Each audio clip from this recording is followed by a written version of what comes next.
Olá, sejam muito bem-vindos. Vamos falar de um assunto quente, a taxa Selic. Ela está no maior nível em 2 décadas e todo mundo já espera por um corte. Só que tem um detalhe, um grande detalhe. Quando esse corte finalmente acontecer, o dinheiro de verdade, olha, já vai ter sido feito. Nesta nossa conversa, a gente vai desvendar por que o mercado se mexe antes da notícia e, claro, como se posicionar para aproveitar essa onda. Pois é, essa é a grande questão, né? A Selic foi mantida lá no alto pela sexta vez seguida. Mas o detalhe que faz toda a diferença é o seguinte: o mercado não está olhando para a taxa de juros de hoje, ele está olhando para o que vai acontecer depois do primeiro corte. O jogo já começou, mesmo que o apito inicial, o oficial, ainda não tenha soado. E aqui, olha, tá a essência de tudo. Esperar a notícia virar oficial é como chegar na festa quando a música já está acabando.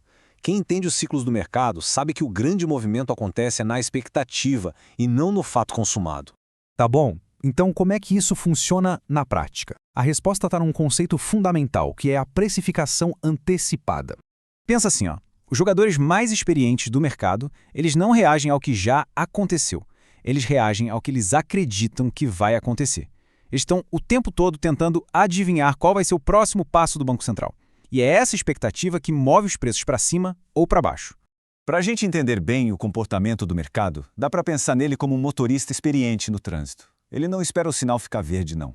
Na hora que a luz amarela acende para o tráfego que está cruzando, ele já está ali, ó, engatando a primeira marcha, pronto para arrancar. O mercado funciona exatamente do mesmo jeito. E para antecipar o futuro, o mercado olha exatamente os mesmos indicadores que o Banco Central. Primeiro, a inflação. As expectativas futuras ainda estão acima da meta, então isso pede cautela. Segundo, o desemprego baixo, que pode aquecer a economia e gerar mais inflação. E terceiro, o diferencial de juros com os Estados Unidos. Um corte muito rápido aqui no Brasil poderia fazer o dólar subir, e aí já viu, né? Pressão nos preços de novo. E se a gente olhar para trás, a história comprova essa antecipação. Em quase todos os ciclos de juros, o rally da Bolsa começa meses antes do primeiro corte ser anunciado. A gente viu isso em 2005 e, de uma forma ainda mais clara, na recuperação depois da crise de 2016. A Bolsa simplesmente disparou muito antes da Selic começar a cair. Então, o ponto crucial é este aqui. Os dados históricos mostram que, na média, a Bolsa sobe 24% nos 12 meses depois do primeiro corte. Mas a parte mais importante, o pulo do gato, é que uma fatia bem grande desse movimento acontece antes do comunicado oficial. Esperar significa deixar uma boa parte do ganho potencial na mesa. Simples assim. Ok, vamos avançar então e ver como isso se desenrola. O que acontece na prática com os diferentes tipos de investimento quando os juros começam a cair? É quase uma lei da física do mercado financeiro, sabe? Com a Selic lá em cima, é muito fácil e seguro ter um bom retorno na renda fixa. Mas quando os juros começam a cair, esse apelo todo diminui. E aí o capital, que não é bobo, começa a migrar, a buscar oportunidades melhores em outros lugares. E olha, os fundos imobiliários são um dos primeiros destinos desse capital. Quando a renda fixa perde a atratividade, quem investe começa a procurar alternativas, como os FIs. Essa demanda crescente faz o quê? Empurra o preço das cotas para cima. É a regra básica em ação. Juros para baixo, preço dos ativos para cima. Já para as ações, a queda dos juros cria uma tempestade perfeita, mas uma tempestade positiva. O crédito fica mais barato e estimula o consumo, ou seja, as empresas vendem mais. Ao mesmo tempo, o custo das dívidas dessas empresas diminui. Mais receita e menos despesa resulta em quê? Mais lucro. E o preço de uma ação? Bom, ele nada mais é do que a expectativa de lucros futuros. Certo, o cenário está entendido. A pergunta de $1 milhão agora é: como transformar todo esse conhecimento em ação? Qual que é a estratégia prática? Bom, se a Selic está no topo e o mercado todo já projeta cortes, essa é a janela de oportunidade. É o momento de garantir os rendimentos elevados por mais tempo.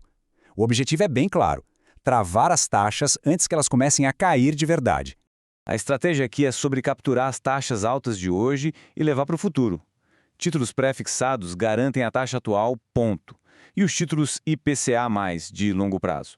Esses permitem travar um juro real, acima da inflação, muito atrativo por anos a fio. Isso não quer dizer abandonar os pós-fixados de jeito nenhum, mas sim reduzir a dependência deles. Agora, para ações e fundos imobiliários, o erro clássico é querer migrar todo o capital de uma vez só. Isso não é estratégia, isso é impulso. O movimento tem que ser um ajuste progressivo, não uma troca radical de uma hora para outra. Portanto, a chave para um bom posicionamento é se preparar antes do evento e não ficar tentando adivinhar a data exata. É um processo, um ajuste gradual da carteira para esse novo cenário que está se desenhando no horizonte. O investidor maduro não trabalha com certezas, né? Trabalha com probabilidades. E probabilidade nunca 100%. Então, vamos conversar sobre o que pode dar errado.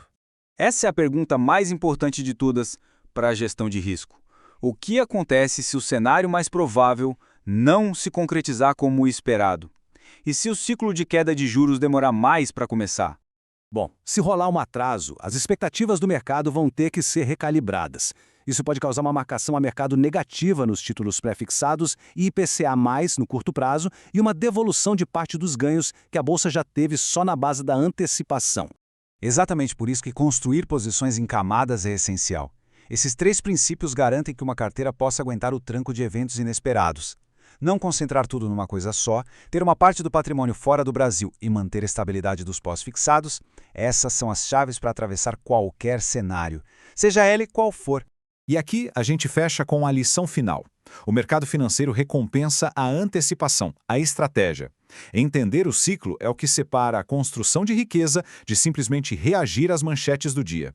A decisão de se posicionar antes do anúncio oficial ou de esperar por ele, bom, ela está aberta. O jogo, como a gente disse, já começou.